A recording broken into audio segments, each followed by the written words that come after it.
أعمالنا من يهده الله فلا مضل له ومن يضلل فلا هادي له ونشهد أن لا إله إلا الله وحده لا شريك له ونشهد أن محمدًا عبده ورسوله أما بعد فإن خير الحديث كتاب الله وخير الهدي هدي محمد صلى الله عليه وسلم وشر الأمور محدثاتها وكل محدثة بدعة وكل بدعة ضلالة وكل ضلالة في النار يا أيها الذين آمنوا اتقوا الله حق تقاته ولا تموتن إلا وأنتم مسلمون يا أيها الذين آمنوا اتقوا الله وقولوا قولا سديدا يصلح لكم أعمالكم ويغفر لكم ذنوبكم ومن يطع الله ورسوله فقد فاز فوزا عظيما يا أيها الناس اتقوا ربكم الذي خلقكم من نفس واحدة وخلق منها زوجها وبث منهما رجالا كثيرا ونساء واتقوا الله الذي تساءلون به والأرحام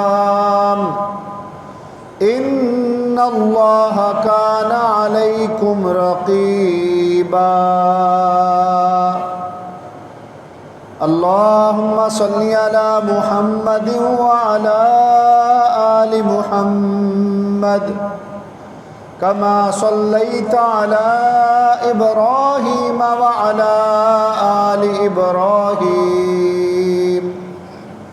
إنك حميد مجيد اللهم بارك على محمد وعلى آل محمد كما باركت على إبراهيم وعلى آل إبراهيم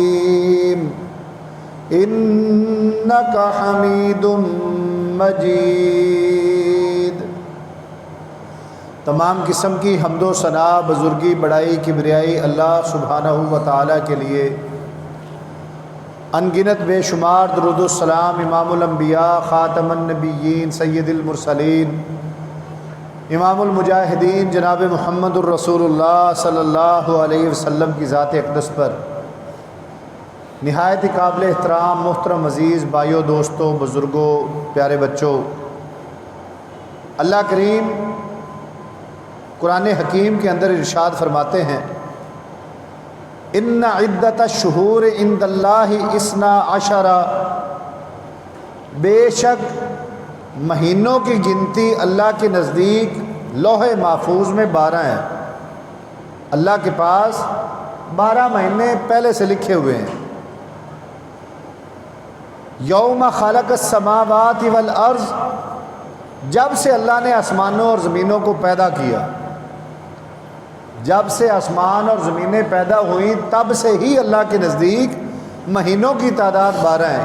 یہ بعد میں نہیں بڑھائے گئے کہ سالوں کو تقسیم کر لیا گیا ہو، مہینے بنا لیے گئے ہوں، یہ پہلے ہی اللہ نے لوح محفوظ میں لکھ دیے گئے ہیں۔ منہا اربعۃ حرم، ان میں سے 4 مہینے حرمت والے ہیں، ادب اور احترام والے ہیں۔ عزت و احترام والے ہیں۔ ذالک الدین القیم، یہی مضبوط دین ہے۔ فلا تظلموا فیہن انفسکم، لہذا ان مہینوں میں اپنی جانوں پر ظلم نہ کرو۔ یہ جو 4 حرمت والے مہینے ہیں ان میں اپنی جانوں پر ظلم نہیں کرنا۔ اب کیا مطلب ہے اس آیت مبارکہ کا؟ حضرت ابو بکر رضی اللہ عنہ، ایک حضرت ابو بکر ہیں اور ایک بکرہ ہیں، ان سے روایت ہے کہ رسول اللہ صلی اللہ علیہ وسلم نے فرمایا السنۃ اثنا عشر شہرا منہا، کہ سال 12 مہینوں کا ہوتا ہے، ان میں سے اربعۃ حرم، 4 حرمت والے مہینے ہیں۔ حرمت کہتے ہیں احترام کو، جن کا احترام ہے۔ ثلاثۃ متولیات، 3 مہینے تو پے در پے ہیں۔ وہ 3 مہینے کون سے ہیں؟ ذیقعدہ، ذی الحج اور محرم، یہ اکٹھے ہی ہیں۔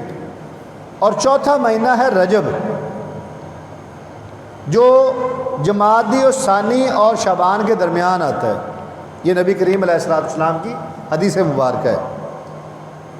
اب ان میں حرمت کا مطلب یہ ہے کہ جب یہ 4 مہینے آتے تھے، ایک تو یہ حج کے مہینے ہیں، لوگ حج کی تیاریاں کرتے تھے ذیقعدہ میں، اور ذی الحج میں حج ادا ہوتا تھا، پھر واپسی کے مہینہ شروع ہوتا تھا۔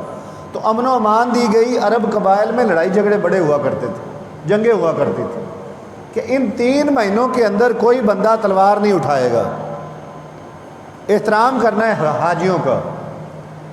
اور مسلمانوں کو باقاعدہ تنبیہ کی گئی کہ جب تک کوئی کافر قوم کوئی تمہارے اوپر پہل نہ کرے، تم نے لڑنا جھگڑنا نہیں ہے۔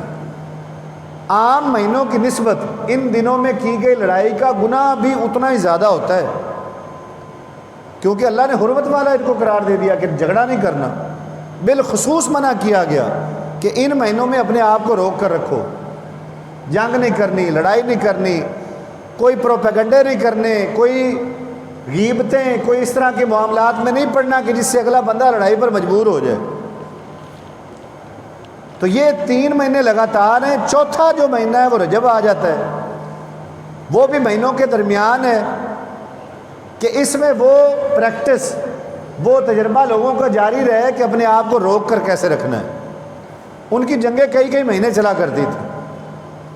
تو اللہ نے ان 4 مہینوں کو منتخب کیوں کر لیا بھائی؟ اب یہ اللہ کی مرضی کی بات ہے۔ یہ بھی دیکھیں، اس میں رمضان کا مہینہ نہیں ہے، رمضان کو ایک الگ حیثیت دی۔ اس میں جو 10 دن ذی الحج کے پہلے مقرر کیے گئے ہیں، ان کی ایک الگ سے فضیلت مقرر کر دی گئی۔ جمعہ کے دن کی فضیلت اللہ نے الگ سے مقرر کر دی کہ جمعہ کا دن دنوں کا سردار ہے۔ راتوں میں سے اللہ تعالیٰ نے لیلۃ القدر کی فضیلت مقرر کر دی۔ کتابوں میں سے اللہ نے قرآن حکیم کی فضیلت مقرر کر دی۔ انبیاء میں سے اللہ تعالیٰ نے نبیوں میں سے حضرت محمد رسول اللہ صلی اللہ علیہ وسلم کی فضیلت مقرر کر دی۔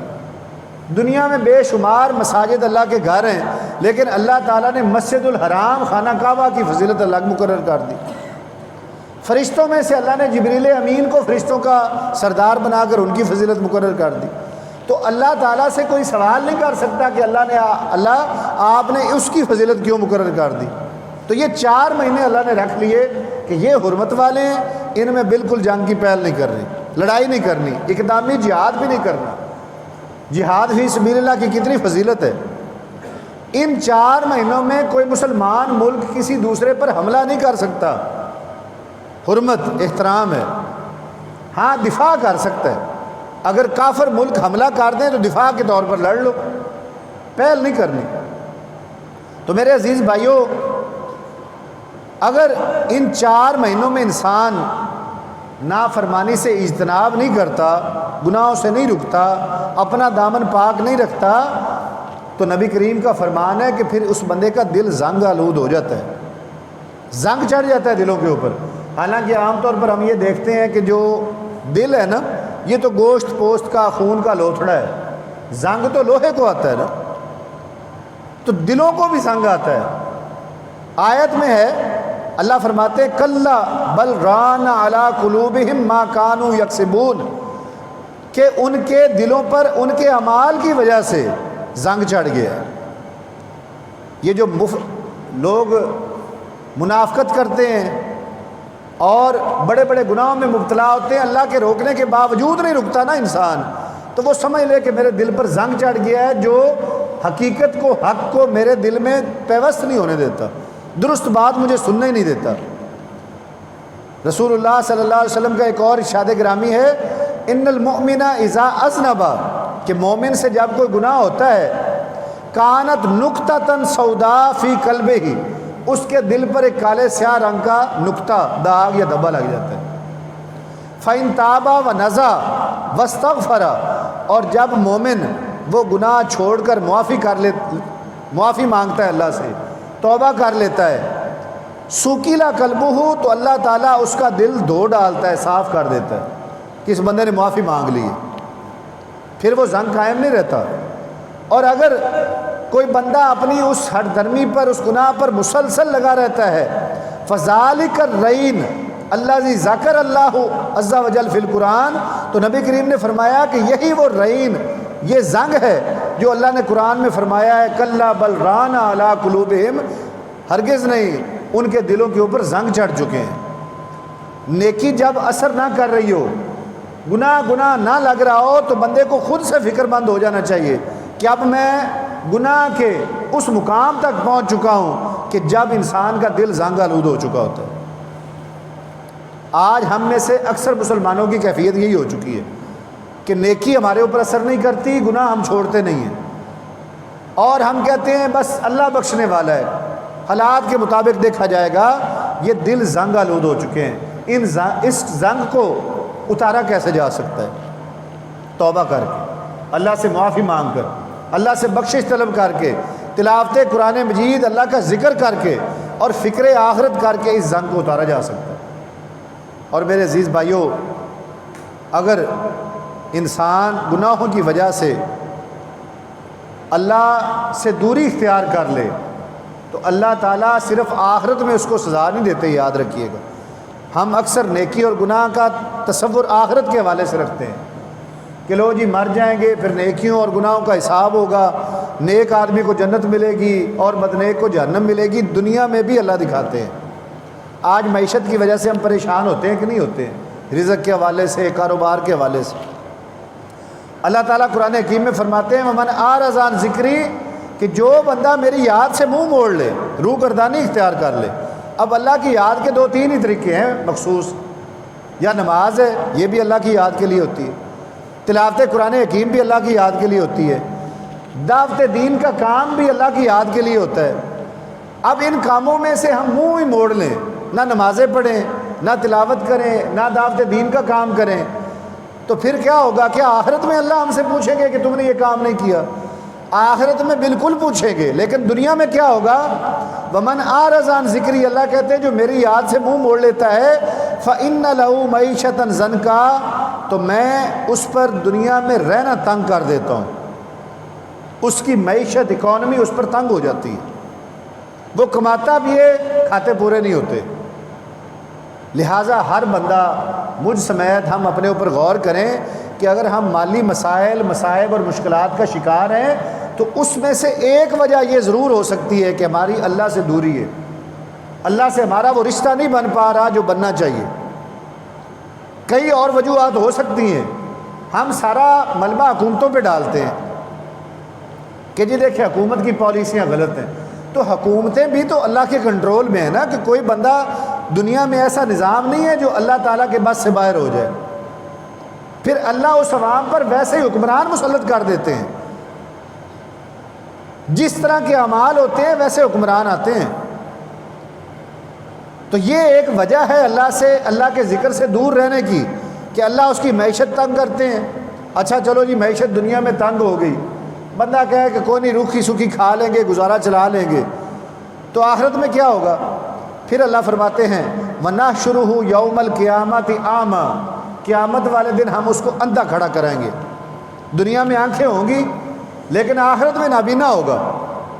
اب بندہ وہاں پر جا کر پھر حیرانگی کا اظہار کرے گا، قال رب لم حشرتنی اعمیٰ، بندہ اللہ سے سوال کرے گا اللہ آپ نے مجھے نابینا کیوں کھڑا کیا ہے، میدان حشر مجھے نظر نہیں آ رہا۔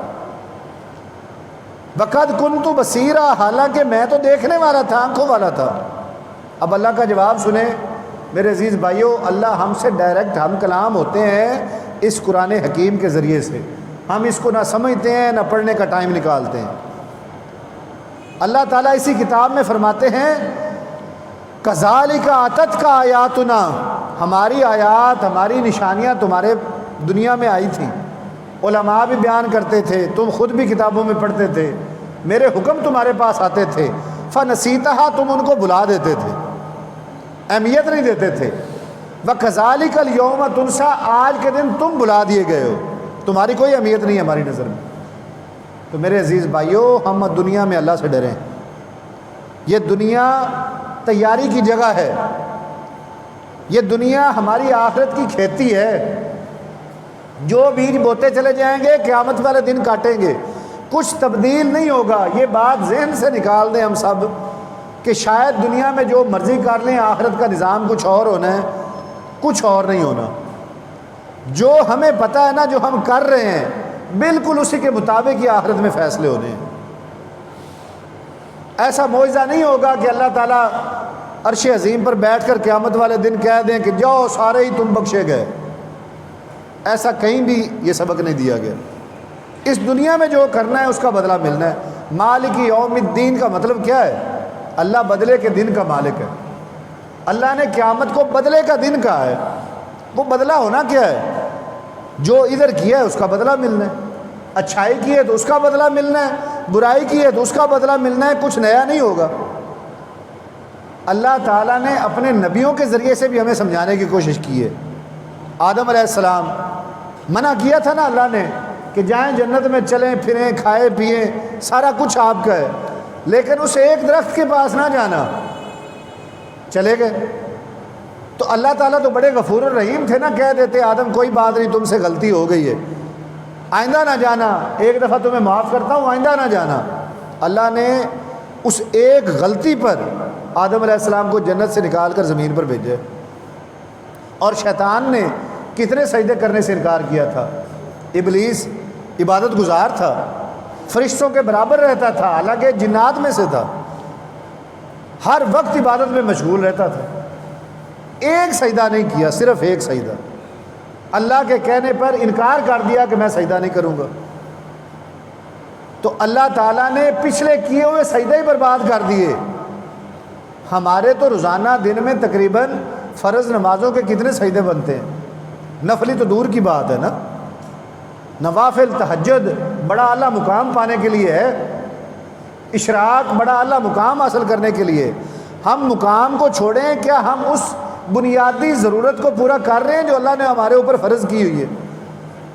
5 نمازیں، ان کی رکعت کا حساب لگائیں، اور ہر رکعت میں 2 سجدے ہوتے ہیں، تو ہم روزانہ نہ پڑھیں تو ہم کہیں ہم جنتی، ہمارا عشق رسول کا ٹیگ ہم سے نہیں ہٹتا، ہماری مسلمانی دور نہیں جاتی، اور ابلیس ایک سجدہ نہ کرے اللہ اس کو اتنی بڑی سزا دے دیں۔ اللہ نے تو انصاف کرنے ہیں۔ تو اس لیے میرے بھائیوں، ہم سب نے ایک دوسرے کی مدد کرنی ہے، ہم سب نے ایک دوسرے کا ساتھ دینا ہے کہ ہم سجدے والے بن جائیں۔ اور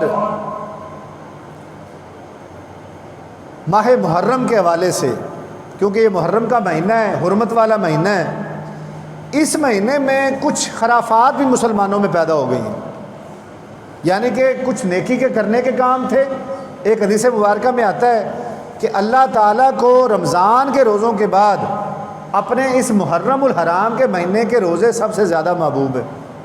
محرم میں رکھے گئے روزے، نبی کریم علیہ الصلوۃ والسلام اس محرم میں بڑے روزے رکھا کرتے تھے نفلی، ہر جمعرات کا، ہر پیر کا، چاند کی 13، 14 اور 15 کا۔ دیکھیں 4 ہفتے ہوتے ہیں مہینے میں، اگر پیر اور جمعرات کا رکھا جائے تو 8 روزے یہ بن جاتے ہیں، اور چاند کی 13، 14 اور 15 کے رکھیں تو 11 روزے بنتے ہیں مہینے میں، نفلی روزے۔ تو یہ روزے ہمیں رکھنے چاہیے، یہ محرم کا احترام ہے۔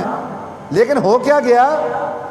رسول اللہ صلی اللہ علیہ وسلم کا فرمان سنیں، 4 فی امتی من امر الجاہلیت لا یترکونہن، جاہلیت کے کاموں میں سے، زمانہ جاہلیت پتہ ہے کون سا ہے؟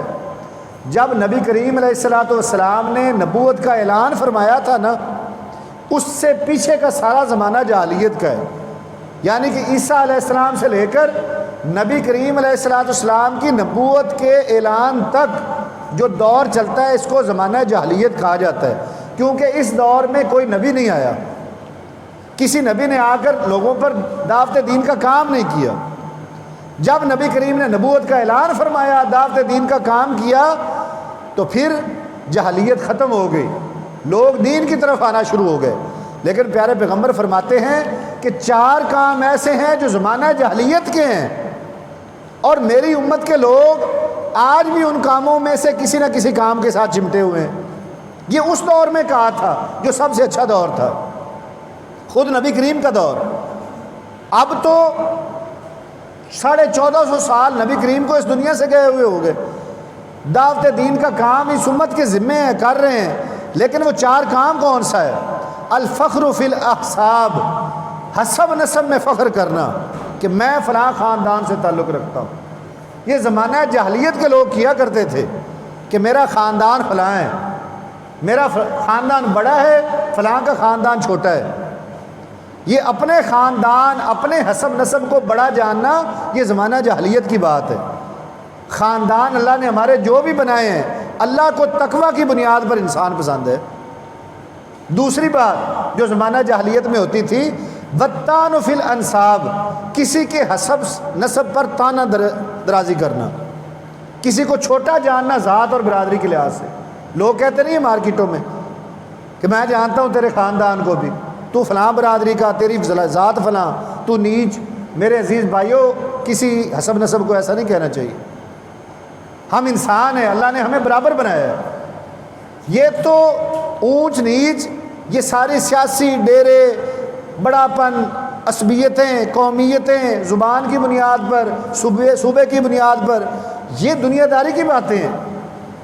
دین اس چیز کو کبھی بھی پروموٹ نہیں کرتا کہ آپ اپنے حسب نسب کے حوالے سے لوگوں کے فیصلے کریں۔ تیسری بات، والاستسقاء بالنجوم، ستاروں کے ذریعے سے قسمت کا حال معلوم کرنا، نجومیوں کے پاس جانا، ہاتھ دکھانا کہ دیکھو جی میری قسمت کیا کہتی ہے۔ علم غیب اللہ کو پتہ ہے، اللہ نے ہمارے نصیب لکھ چھوڑے ہیں، لوح محفوظ میں ہر بندے کی تقدیر لکھی جا چکی ہے۔ اب کس کو کتنا رزق ملنا ہے، کب موت آنی ہے، کہاں پہ موت آنی ہے، کیسے موت آنی ہے، اللہ کو پتہ ہے۔ کس بندے نے کس حال میں زندگی بسر کرنی ہے، اللہ کو پتہ ہے۔ لوگوں سے جا کر معلوم کرنا، رشتوں کے لیے ستاروں کا علم، تو پیارے پیغمبر نے اس وقت فرما دیا تھا کہ یہ جاہلیت کے کام ہے۔ اور چوتھا اور آخری کام،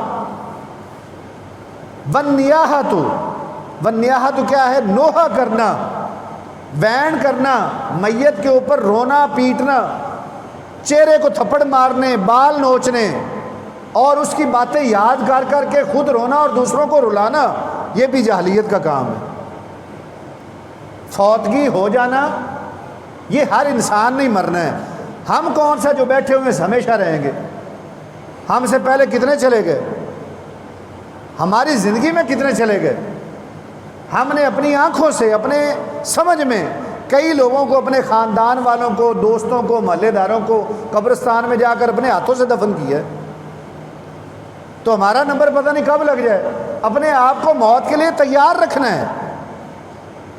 ایک صحابی نے آ کر کہا کہ یا رسول اللہ قیامت کب آئے گی؟ آپ صلی اللہ علیہ وسلم نے فرمایا کہ آپ نے قیامت کے لیے تیاری کیا کی ہوئی ہے؟ یہ نہ پوچھو قیامت کب آئے گی، وہ تو آئے گی اپنے وقت پر، آپ کی تیاری کیا ہے؟ اصل مسئلہ میرے بھائیوں ہماری تیاری کا ہے۔ ہم تیار ہی نہیں ہیں قیامت کے لیے، ہم تیار نہیں ہیں۔ امتحان سر پہ آیا کھڑا ہو، کتاب کو ہاتھ ہی نہ لگایا ہو، اور بندہ پوچھتا رہے امتحان کب ہے۔ ایسا نالائق طالب علم جو کبھی نہ جائے پڑھنے کے لیے، اپنے استاد کے پاس ٹائم نہ لگائے، کتابوں کو ہاتھ نہ لگائے، اور پوچھتا پھرے امتحان کب ہے، اس کا پوچھنا ہی نہیں بنتا۔ اس کو تو 100% پتہ ہے میں نے تیاری نہیں کی ہے۔ ہم قیامت کے بارے میں تیاری کرتے نہیں ہیں اور قیامت کی باتیں سنتے ہیں کہ قیامت کب آئے گی۔ اصل بات ہے میرے عزیز بھائیوں، اپنے آپ کو ہم تیار کریں۔ کوئی چھوٹا یہ نہ سمجھے کہ ابھی میں نے 70 سال زندہ رہ کر پھر مرنا ہے، اور کوئی بڑا یہ نہ سمجھے کہ میں ابھی کل مرنے والا ہوں۔ پتہ نہیں کس کی کتنی زندگی لکھی ہوئی ہے۔ اللہ جب چاہیں گے اپنے پاس بلا لیں گے۔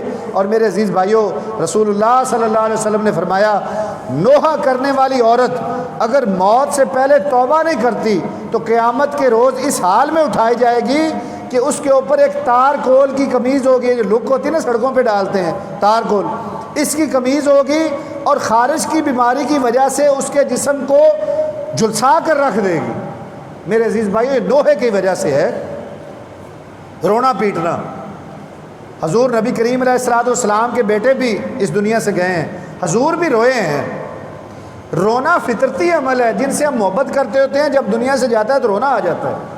رو تو سکتے ہیں، اسلام نے منع ہی نہیں کیا، لیکن اونچی اونچی آواز میں باتیں کرنا کہ یہ میرا وہ تھا اور اب ہمارا سہارا کون بنے گا، وہ اللہ سہارا سب کا ہے۔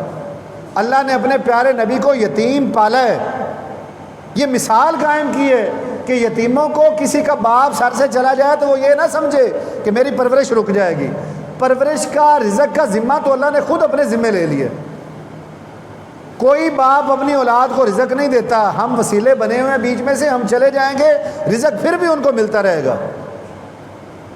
کئی یتیموں کو میں ذاتی طور پر جانتا ہوں کہ ان کے باپ فوت ہوئے، یتیم ہو گئے، بچے اچھے پڑھ لکھ گئے یا بعض کاروبار میں پڑ گئے، بڑی باعزت زندگی بسر کر رہے ہیں، کوئی مسئلہ نہیں ہوا۔ اصل مسئلہ والدین کا یہ ہے کہ والدین نے اولاد کی تربیت کرنی ہوتی ہے، رزق نہیں دینا ہوتا۔ تربیت میں ہم فیل ہو رہے ہیں، تربیت کے لیے ہمارے پاس ٹائم نہیں ہے، ہم اپنی اولاد کو اپنے پاس بٹھاتے نہیں ہیں، ان سے پوچھتے نہیں ہیں، صحیح غلط کی تلقین نہیں کرتے ہیں، وقت نہیں ہے۔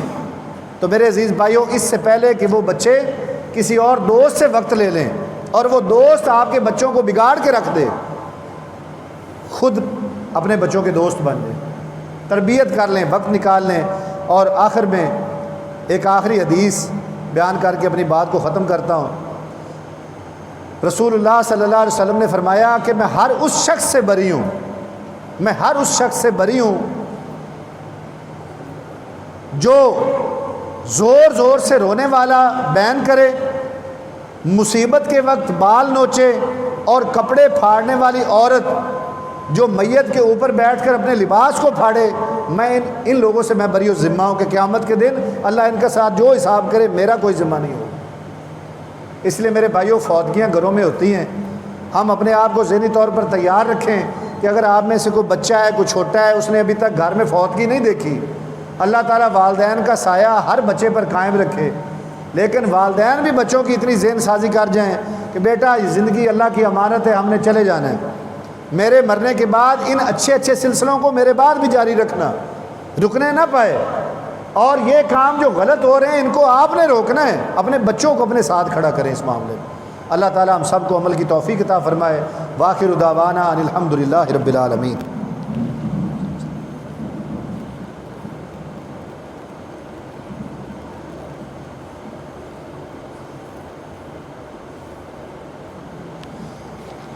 ان الحمد للہ نحمده ونستعینه ونستغفره ونعوذ باللہ من شرور انفسنا ومن سیئات اعمالنا من يهده اللہ فلا مضل له ومن يضلل فلا هادی له ونشهد ان لا الہ الا اللہ وحدہ لا شریک له ونشهد ان محمدا عبدہ ورسولہ۔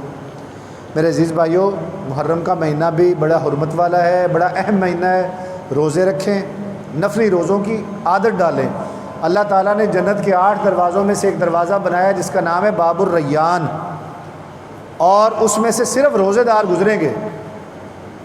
رمضان کے روزے رکھنے والے اور نفلی روزے رکھنے والے بڑے سینے چوڑے کر کے باوقار طریقے سے فرشتوں کے استقبال میں اس جنت کے دروازے سے جائیں گے۔ تو اللہ کرے ہمارا عشر بھی ان لوگوں میں ہو جو باعزت طریقے سے جنت کے دروازے سے داخل ہوں گے۔ اور اسی طریقے سے اس مہینے میں شہادتیں بھی ہیں۔ اگلے جمعہ میں انشاءاللہ حضرت عمر فاروق رضی اللہ تعالیٰ عنہ 1 محرم کو شہید ہوئے ہیں، حضرت امام حسین رضی اللہ تعالیٰ عنہ 10 محرم الحرام کو ان کی شہادت کا ہے۔ پچھلے ذی الحج میں ہم نے حضرت عثمان غنی رضی اللہ تعالیٰ عنہ کی شہادت کا تذکرہ پڑھا، حضرت علی رضی اللہ تعالیٰ عنہ شہید ہوئے۔ ایسے کئی اور شہادتیں اسلامی تاریخ میں ہیں۔ یہ شہادتیں ہمیں سبق دے گئی ہیں کہ اپنی اصلاح کر لو، دین سستا نہیں ہے، دین لاوارث نہیں ہے۔ ہم اس دین کے رکھوالے ہیں، ہم پیروکار ہیں، ہم ماننے والے ہیں دین اسلام کو، تو کم از کم ہم اپنی وجاہت، اپنی شکل، اپنا طور طریقہ، اپنے اخلاق، اپنے لین دین کے معاملات، لوگوں کے ساتھ رویے دین والے بنائیں، اسلام والے بنائیں۔ اس پر کوشش کرنی ہے انشاءاللہ۔ اگر ہم اس کی کوشش شروع کر دیتے ہیں تو ہمارے یہ جمعے بھی کامیاب ہیں، نمازیں بھی کامیاب ہیں، اور اگر ہمارے اوپر یہ خطبات، یہ نمازیں اثر نہیں کر رہی، مارکیٹ میں دھوکہ، بے ایمانی، اگلے کے اعتماد کو توڑنا، لوگوں سے ٹھگیاں مارنا، یہ سارے معاملات اگر ہماری زندگی کا حصہ ہیں تو پھر یہ نمازیں جمعے ہمیں نہیں بچا سکیں گے۔ اللہ تعالیٰ ہم سب کو عمل کی توفیق دے۔ سبحان ربک رب العزت عما یصفون وسلام علی المرسلین والحمد للہ رب العالمین۔